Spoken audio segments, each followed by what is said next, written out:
Okay, so I was just going to go over the PenPeeper app. If you don't have it yet, you can go to penpeeper.com, and there's some getting started documents you can download directly from GitHub.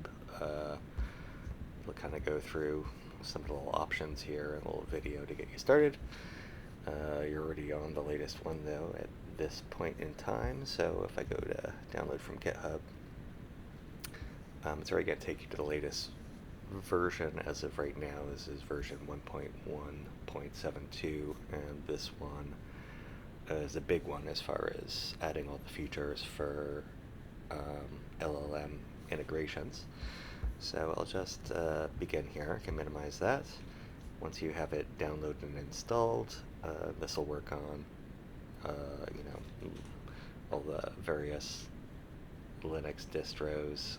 So I have it running on a Arch Linux one. Oops, sorry, I got angry cats in the background. MacOS, and this is from Windows right here. So I will just throw out that on the Windows version, what this does, since lots of these tools that are, commonly Linux tools used are actually going to be installed and running through WSL if you're running this through Windows. So you have to install or enable WSL on your Windows machine if you're going to use this on Windows. Otherwise, you have to worry about it on Mac or on Linux.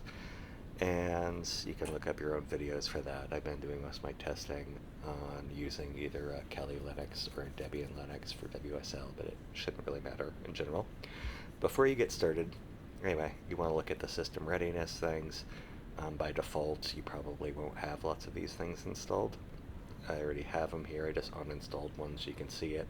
Shows that FUF isn't installed yet. So you can go ahead and hit the little down arrow next to any of the ones you don't have installed, and what this will do is it'll try to just install it automatically for you, determine the OS, and actually just take care of that for you. So as you can see here, it checked that off.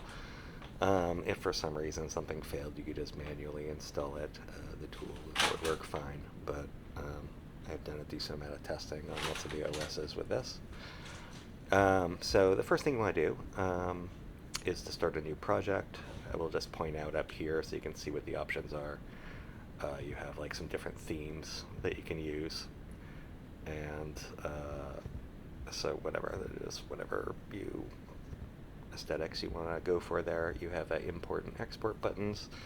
So what these will do is allow you, if you create these different projects for different companies or whatever, you can choose which ones you want to export or import. It encrypts everything, so you have to type in a password to make sure everything's encrypted, and that way you can always send them to people.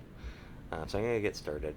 I'll create a little new project. I'll just call it company, and I'll just go over this a little bit quickly. So by default, there's nothing really here. The only button you can see, like most of these scan type of buttons, they're actually grayed out. They're disabled at the moment. You have an add button, and this is to add either a device or a network range.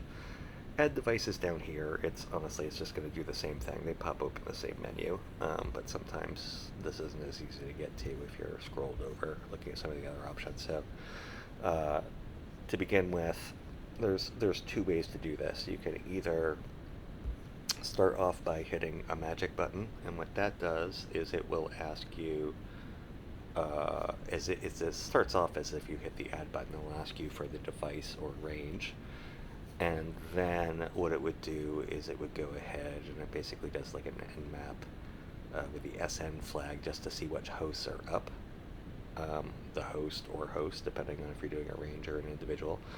And if it's a magic button, then it will continue to first do a thorough nmap, pulling up, checking what the OS is, grabbing all the services, banners, stuff like that, looking at certificates. So once that happens, then what it would do is it would automatically do all these other scans. But in a intelligent way. So basically, for some of these things that might be web only, or ones that are, like just checking for like Samba shares and stuff, it's only going to go through devices that have those either ports or services open. So it doesn't just assume, okay, you said like this was scan is only for web pages, so just look at 80 and 443, for instance. It will look at port 80 or whatever, but what it actually does is it looks at the services. The service is running on all those different ports, because lots of times, obviously, you can install a web server or any type of service you want on a non-standard port. So this way it captures them and it skips over having to wait for all these scans to run on a device that is not going to have those services. So once that's done, then it will go ahead, it'll populate this device, and you'll see all the details about it. The other option is you can individually just hit the add button here or there, add the device or network range you want, and it'll just appear in a list here, but when you click on them, there's not much to see. It's just showing you that those are the devices that exist in your project, and then you can manually hit the nmap button to automatically go through that list and find out all that base information. And as soon as that happens, the add button unlocks the nmap button. When the nmap is complete, it unlocks all the rest of the scans. And then you can kind of pick and choose individually what you want to do. This ones on the top bar are for affecting every device in your project. There is a way to just do them for individual devices that we'll cover a little bit later. The idea is that you have a gather tab to first add all these devices and your scans and stuff in one place for your project. Then you have a search tab that you go to next, and what this does is it just gives you all these different ways to try to look and narrow down at your data to look for vulnerabilities. You can sort by like checking out from different types of operating systems, by the vendors of the MAC addresses of those devices, because lots of times that gives insights, especially for devices you're not sure what they are even. Any sort of banners that are being displayed, to sort through them. That one's a great way to also find things that are really outdated or on the sketchy side. Tags, we'll come back to that later, but basically you can tag all of your devices, whether you want to say that something is a web server, MySQL, or possibly you can even add ones for, maybe it could be a UPS, but maybe you can also throw in like something's engineering, something's facilities, blah, blah, blah, for the type of departments that they're in. And if you did do that, then later on when you generate a report, you could also create separate reports for different departments if you wanted to do it that way. It just opens up options. Or just to search by things for categories that you found, searching by scan types, so ones that actually pulled back, some sort of information based off of certain kinds. And then here, host IP are obviously straightforward, or ports if you just want to say show me everything with, port 22 open or something, you can go ahead and do that. Services is another one. Instead of doing it by port, I could just say HTTP, and instead of, it'll show all those devices, even if it's on a non-standard port, you'll see all of them running that service there. Lots of times I'll do this for Telnet. This does have a Telnet client built in, so you can connect right from here to those devices and interact.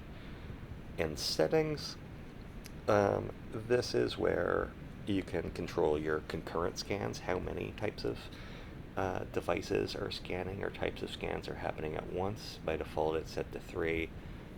Based on your specs and stuff, you can adjust that if you want. Ping test, straightforward, but I will throw out the caveat, especially for people who are using Windows, since WSL is its own subject that I'm not really going to cover here, but since you're really running the Windows commands through Linux running in WSL, this is very handy before trying to send us, a support ticket or saying something's wrong, that it's not reaching devices. Make sure you ping different devices on the network to make sure that the WSL, Linux container is actually able to communicate with whatever it is. You're not just saying from your Windows computer you can, because those are different, and this is especially important when you're trying to do stuff across VPN, where WSL can get quite complicated. So this last part here, this is the new AI integration part. I've been doing some testing here, but so by default it's set to none, and if it's set to none, then you just won't even see any of those buttons for the AI generations. But if you actually want to utilize any of this, you can kind of pick, as Ollama, LM Studio, Claude, ChatGPT, Gemini, use those at your own, whatever, if you're comfortable with that, or OpenRouter, since that's a very common one, and custom, so you can, if you have your own, a different option than these most common ones, and you want to put in your own custom URL and whatever and set up, you can go ahead and do that. I've just been, currently I have it set with OpenRouter for some of my testing, and you can go ahead and adjust some of these parameters. I would say, since you want results that are not going to be too imaginative here, if you're utilizing this, we're sending, we're going to send information about the ports and services that are open. It will send, if we want to utilize those features, all of the scan results that have been retrieved about that device to it, and we want it to just be able to work with real data without trying to imagine too much. So temperature, usually having it lower, play around 0.3, 0.4 is probably a good idea. My default, max tokens is set to 4,000. This, adjust how you want. It depends on the LLM that you're using, especially if it's a local one, based on what most people have for hardware. You might not want to raise it up too high, and also if you have a really large one, it might be taking a lot longer anyway and generating more than you want coming back. This is a timeout before it gives up. I don't usually touch that, but anyway. Since you can see, like in this case, I'm using OpenRouter. For any of these, though, it doesn't matter which one I picked. They will have multiple models. By default, you can see I can't really do anything in here. I guess but if I hit the refresh button, it's going to give me this drop down of all the options. And OpenRouter, of course, is it's crazy. There's so many things. In this case, I'm just going to send it to, I can start typing here to narrow it down, and I'm going to put it to, for this example, the 2.5 flash, keep the cost down, and actually, I will say this has actually been working quite well. Just make sure you hit test integration when you're done, and make sure you don't get any errors, that you get success. If so, you're all set.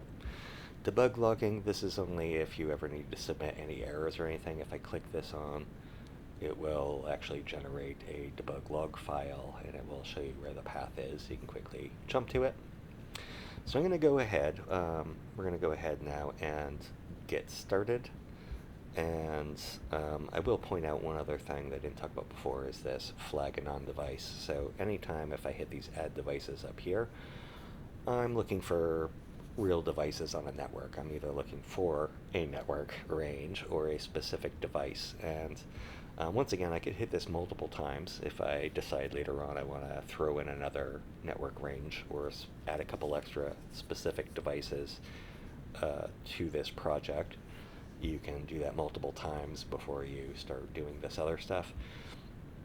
But obviously, not everything is a device. You might want to be reporting about like door access controls or policies, or things that are not physical devices that are still a security concern.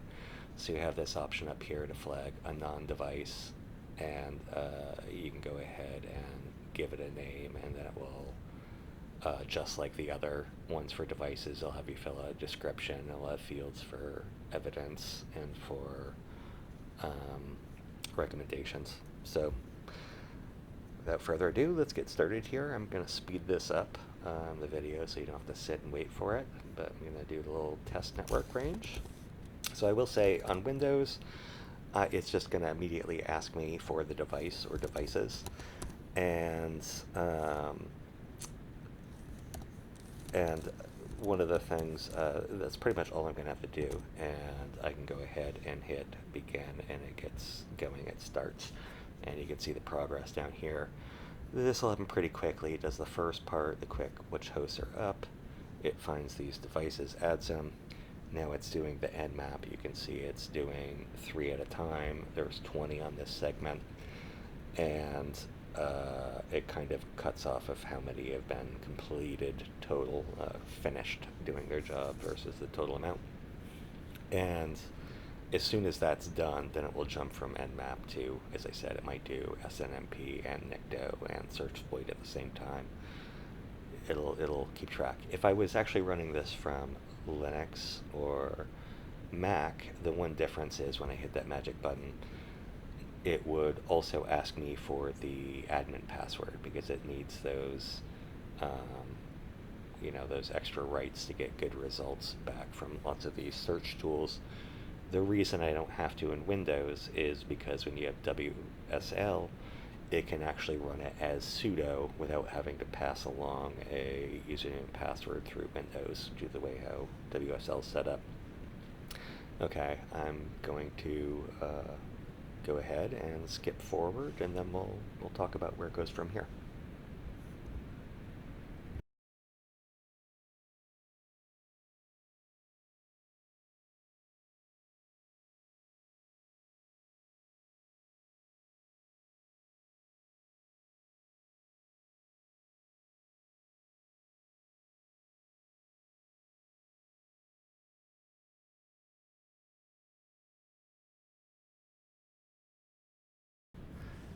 Okay, so now we have everything completed here and recorded. I'm just going to go through. So now you have a list of all these devices here. You can see, some of these it tries to fill in an icon, guessing sort of based off the OS that was discovered, likelihood, and nmap of what some of these things are. And if you select one, it gives you lots of the details it's found. So here, I have an operating system. It shows by default the most likely one, and then kind of you can, any of these that are large, you can zoom down, see the rest. Flagged items is always going to be blank by default. This is where you go ahead and flag things that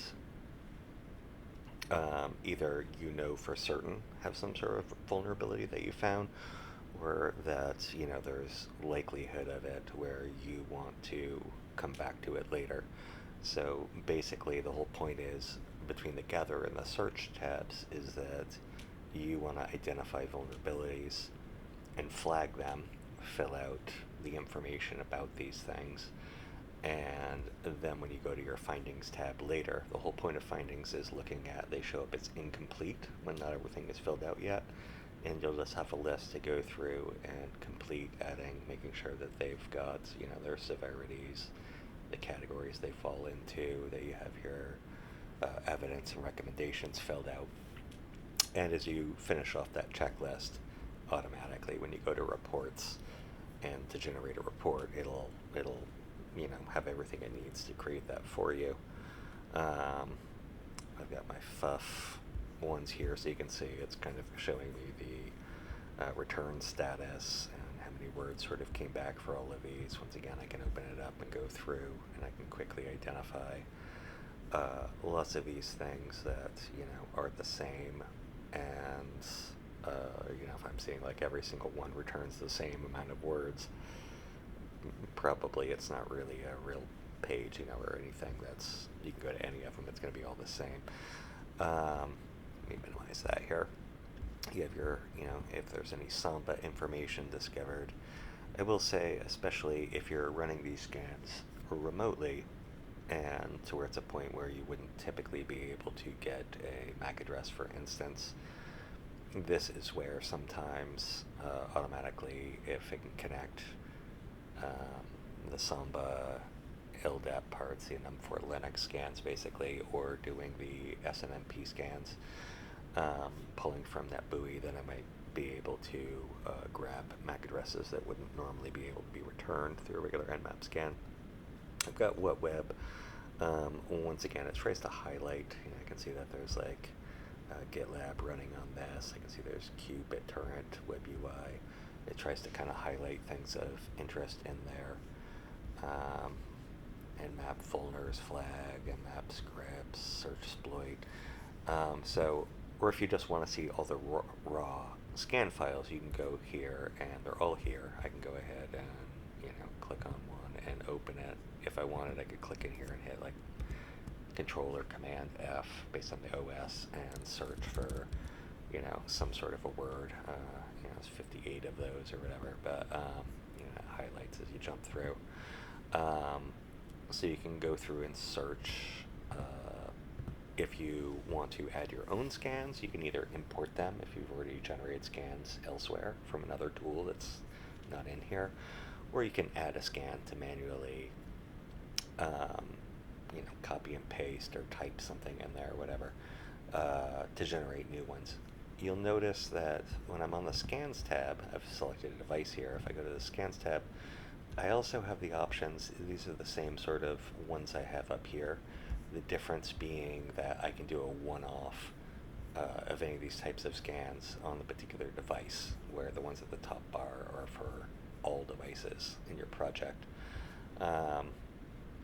If I see results of interest in a scan, specifically, I could go ahead and click flag as a finding. So that's automatically going to enter it into the findings, ask me just to fill in a description of sort of what I saw, and it's going to put the results of that scan under the evidence. And if I want, I can crop out all the stuff I don't care about from it later. That's all there. You can delete devices if you don't want them. If you're going through a device here too, go back to the details screen, I can go ahead, if I find out that this got interpreted incorrectly, I can go ahead and switch out the icon of what OS or what this thing is. You have a bunch of options here, and if I want to flag something, as I said, I can go down to flagged items and hit that button, or up here there's always at the top bar, just for convenience, the red flag button. And you're going to have two options whenever you want to flag any sort of device. You can either say, like if you know what the CVE is, I can say add CVE. And if I was to type in a CVE here, what is that one? 1010218. I might have spelled that wrong, but let's try. I should have just copy and pasted one. If it's a valid one, that's not a valid one. I can go ahead here. What I can go ahead and do, let me just say, just pull up, sure, a real one here. And don't need a Visual Studio project. Go ahead and hit search. And this has a direct interface with the National Vulnerability Database, so it can pull back, what is the score, the type, the description, and it'll fill in, lots of these details. I can just hit accept, and I'm sure I'll go ahead and do that so you can kind of see it. If I accept that CVE in here, now under this flagged items section, I can see that it shows up. If I go ahead and hit edit, I would have to fill out this evidence section or the recommendation section and fill out, category, subcategory. So these are things that usually I myself, although you can fill them out as you go through, automatically fill in everything so it's ready for the report. I usually wait until I have all of them in there, and then I go to this findings tab, and they'll all be here, all these ones that are incomplete, and I'll be able to go through them in a big list. So we have a few things of interest here too. Another one is that, like, this is a router here. I can go into tags and I could say like that this one here is a router. This one here, I think, as I noticed looking down, had oh, maybe it was the other one I was looking at, but okay, I could see that had like got Samba running on this other things, but I could just go ahead and mark whatever I want about this device. If we go to Plex, I think I saw this one had, yeah, like a MySQL, so I could say, well, it's MariaDB. And I did notice it pulled back, was it GitLab and Cube BitTorrent. So you can go ahead and fill in all this type of stuff to add your tags.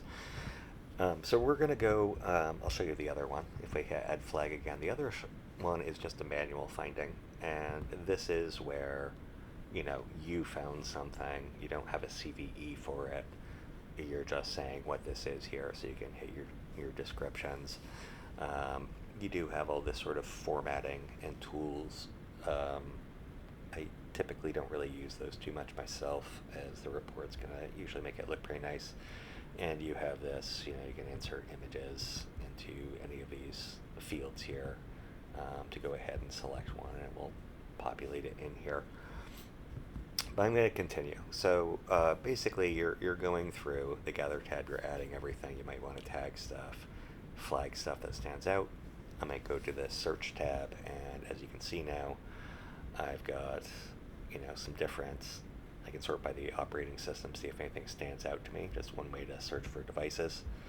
Another one is by the MAC address of vendor, and I see this a lot in lots of businesses. You know, you might see, have all these things that are, it could be UPSs, they might be facilities type of hardware, hospital equipment and stuff that's really, you know, there's nothing being pulled back as far as enough information to identify it through any banners or anything. But, you know, it's great information to be able to pull back the vendor information based off of the MAC address to identify some of these odd devices. But that's another way you can drill down and search. Banners is a great one to, you know, look for things that are really outdated or off. That's kind of running here. That one might be of interest there, actually. And then your tags, everything you've tagged, if you want to group them or sort them that way. Scan types, so I could just say, like, hey, just give me all the ones that had FUF findings. So these ones, for instance, I know have some sort of web pages running on them, and if I want to, I could go ahead and you have a few options. Whenever you kind of select any devices through here, like in this case, if I say view records, it's going to show me, since I was looking at the FUF scans here, all of the FUF scans in order of, you know, by the status, most words to least, kind of going through, and that way I could just click on them to open them up and then look at it myself without having to leave here. Device info shows lots of the information from the first page without having to get out of there. I can go search more details, jump to device. That's going to take me back to the gather tab to actually look at where all the information is in the raw scans. I could flag it if, you know, this is of interest to me, add more tags again. You also always have options to export some results up here if you want it. And then I will say at the end here, another way to kind of narrow things down, host an IP. Honestly, you're probably not going to do that too often. I mean, you might, maybe you're interested in a particular computer device, or, you know, you might use those. Port, obviously, that's helpful. If you guys want to say, hey, show me everything with, I don't know, port 22 open or something. Services I find very helpful because, unlike the ports, I can type in, like, let's say I typed in HTTP and hit search here. I might find lots of these devices, like, what would this one have? Well, that one does have a port 80. But lots of these might have, here we go, like a port 8443 open. So in a port 800 8. So, this is I kind of like searching by service in a way because it's a little nicer to find things that are on standard ports. I'm not sure if I have any Telnet ones on this network. I do. So if I wanted to, this one, because it's smart enough to know that, hey, this has a Telnet port that's open, I could go ahead and click that. I could go ahead and send a command. There's not really anything really to look at there. Send something to it. In this case, it's a printer. It's not really going to be giving me anything in this time, but this way you don't have to actually leave the app to do some investigating. Once I'm done, now we'll talk about going through my findings list. So once you have stuff, they're going to show up here under incomplete. You can change this to look at the ones you've already done, to look at everything. By default, it's the ones that you haven't finished yet, and they're not going to print out on the report until you finish them. And once again, the idea is that lots of these might not be, you've identified them, but they might not be confirmed yet. So you might probably have to still go through, make sure, like it tells you here, all these fields are missing. You're going to have to probably add some evidence, add a recommendation, your categories. So now I'll show you, you'll see up here, we have this one, search devices with AI. So this is a new feature just as of version 1.1.72 with the integration of the LLMs. You won't see this button if you didn't go under settings and configure AI integration. That button won't be there otherwise, but let's go ahead and do this as an example. So I'm going to hit to search for vulnerabilities, and if I want, I could pick a single device, which I'm going to do just for speed's sake here. And I'll go ahead, you can select a minimum confidence level. I don't know if I'll get results, but I'm going to say like, hey, is there any confirmed vulnerabilities we can find on this one with a minimum severity of high. And I'm going to keep my phase 2 enhancement on there just to try to basically get back better evidence and recommendations on this one. I'm actually filled out, but at the cost of using more tokens. And this optimized for smaller LLMs. So if you have a 13B model or smaller, checking this, what it basically does is it reduces the prompting, because there's a lot of prompting rules going in the background here. When you're sending out, like looking for vulnerabilities, we're sending the LLM all the information, in this case about this device. It might be like the MAC address, the vendor MAC address for it, all the ports, services, OS, the full Nmap results, all the banners being returned, and all of the actual scan results of all of these, the NICTO, the search exploit, the whatever.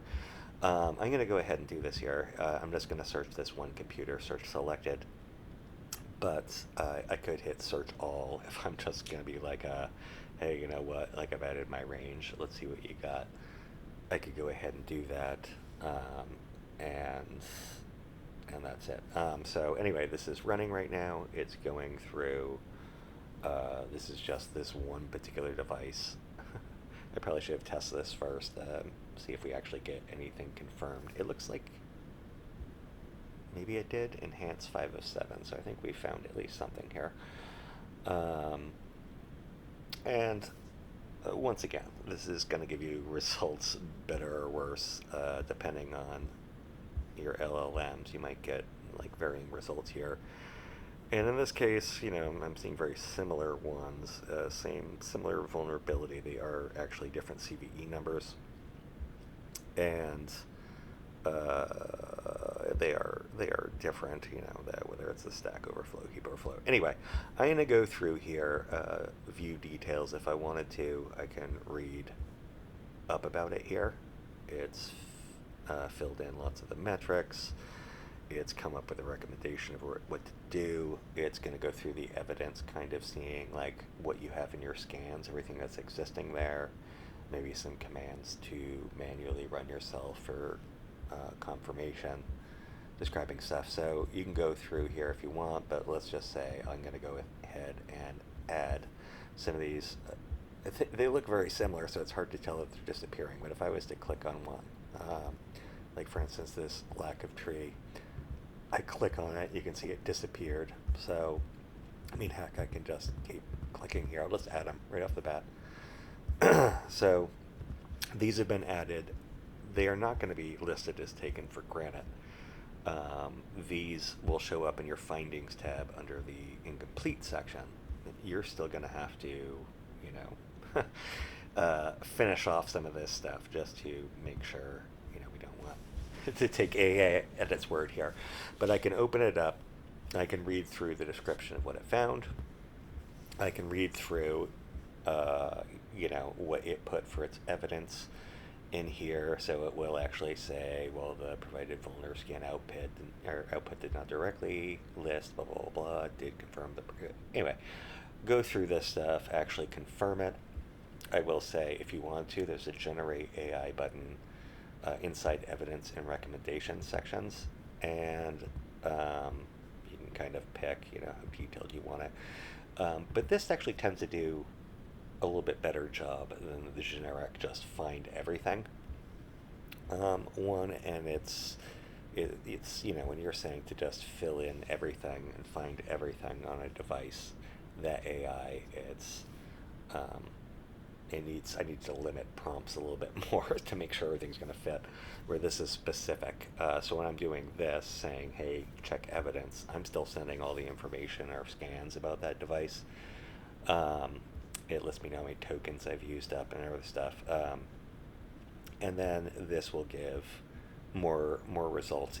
I have it automatically going to evidence observed by default. So first, look at what you've already collected. Do you already have enough proof to back this up? And if you don't, there's a validation needed section, and this is supposed to tell you tools and commands and other stuff you could do to try to collect enough evidence. Show debug. If you ever are curious, you can click this button, scroll down, and what this is going to do is kind of show you what was actually sent, the prompts written and sent to it, and what its response was. A lot of times it's just interesting, or for the curious people to see what that is. If I do want this in here, I'm probably going to update this later to add more functionality, but I can hit Control A, or I can just click in here, right click and select all, right click again, copy, and then I could do the same thing in here, select all and paste. I don't like the idea of having the AI just automatically replace stuff for you. So anyway, that's how that works. Categories, typically for any of these types of things, like this one's a heap overflow, you have to categorize all of these for like what types of problems they are. And this is because the report, to automatically generate the report, it wants to know how to group things. And this can be a little time consuming sometimes, figuring out where to put things. Like in this case, I would probably put memory, safety, and what did I say was a heap overflow. That's what I would do. But to make things a little bit easier, I have, this is the new features of this version 2, there's a little search button next to category. And now I can keyword search, like if I just look for the word heap. Well, there we go. There's a heap overflow. If I click that, it's going to automatically fill in the category and subcategory for me. I can hover over the scope to kind of describe. Most people probably already know what these are if you've been doing pen testing. But anyway, I can go ahead, hit save, and that particular one has been completed. It disappeared from my list of ones to do. If I go to completed, it's now there. And then we'll take a look at the reports here. So another thing that can be done, I can fill in just a little bit of information. I'll say I'm called Company Inc. and I started my pen test on the 5th and I completed on the 9th. Good to know. Report header. So if I wanted, I could insert like an image to or customize this with addresses or whatever I want in the header information from our report.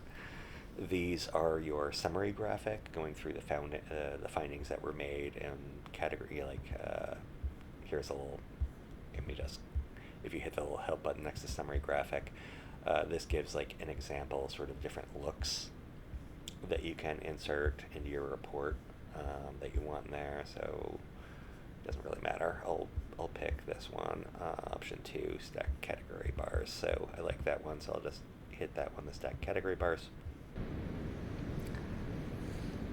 All right. So I'm going to go ahead and generate the executive summary. So once again, when I press this button, what it's going to do is it's going to look at the company name, the start and end date of this particular pen test that we filled in at the top, and it's also going to automatically know what the network ranges and devices that we scanned, because every time you hit the add device thing, it remembers that information, and it's going to look at all the descriptions of the problems that were found. The findings is going to look at all the severity levels of all of them, and it's going to look at all the categories and subcategories and try to break them down. And if I go ahead and hit this information button here, then it's going to come up with this customized executive summary for you. This penetration test conducted for Company Inc. That's why I called it was Company Inc. Between these dates that I said, focused on this network segment. You can kind of look through what's here. I didn't really have much. I didn't go through and add many findings to this one, so this was just a quick test. But so anyway, that exists to help to create an executive summary for you. Otherwise, you can hit the help button and you'll see a description of what should be inside of an executive summary. Most likely, most people are doing this for work, know all this stuff, have their own templates, but if not, it gives a full example, realistic example of one too. So if I wanted, I could, copy and paste one, for instance, or use the AI generated one, or just, write it. Methodology and scope, I haven't added, once again, you get the sort of what should be in these and stuff, but so far I haven't added AI to this one because it seems less helpful for some of the things, because it's not going to know like a testing approach, and it's not going to know, if necessary limitations, or if you excluded certain things on purpose. Those were like discussions you had, or you wrote in your notes for what you're working for the client. And it's not going to know specific timelines if you wanted to put breakdowns of what types of your stuff you're doing at what time. I might come back to that, but for right now, it just sort of lets you know what it should be. Same thing, risk rating model. It gives a real example and describes what it is. By default, though, it's kind of showing a nice little table of, if you're going off of the CPSS version 3 score ratings. And then conclusion at the end, this is another one where the generate with AI buttons there. So you have your typical examples and describing what it should be. But you can go ahead and generate that too. And once again, it should be customized specifically to your particular project you have open for this company. Know all those details, how severe everything was, how many types of things there were, everything it needs to be able to come up with hopefully a very decent conclusion. If you don't see those buttons, the AI buttons, in this section, most likely all that means is that you haven't really set up your LLM settings yet, which we talked about in the beginning. Is probably by default this is set to none. So once again, you're not going to see any of these like searching with AI or LLM integration buttons unless you actually set that up. They're just hidden otherwise. I will say also, just so people are aware, Sometimes you'll notice that there are certain things, green colors or blue, or they have these red boxes. If there's a red box, for instance, that means that there is a flagged item on this device.